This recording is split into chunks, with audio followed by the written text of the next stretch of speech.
Hi everyone, welcome back to the channel.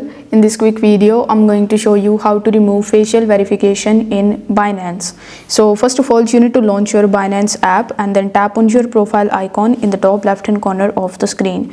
Now in the top you will see your user profile, so you need to simply tap on it, and now you need to tap on the security option. Over here you just have to scroll down and you need to try to find the identity verification section. Now here you will see your face recognition option, so you need to simply tap on that for more info, and now you just have to simply re-verify your identity here in order to reset your facial recognition. So Binance may ask for a new verification method like ID submission, so you just have to simply do that.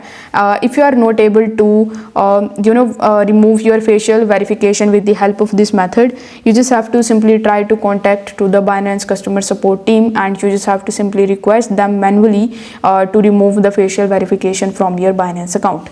If this video helped you out, give it a like and drop a comment and subscribe for more this type of crypto guide.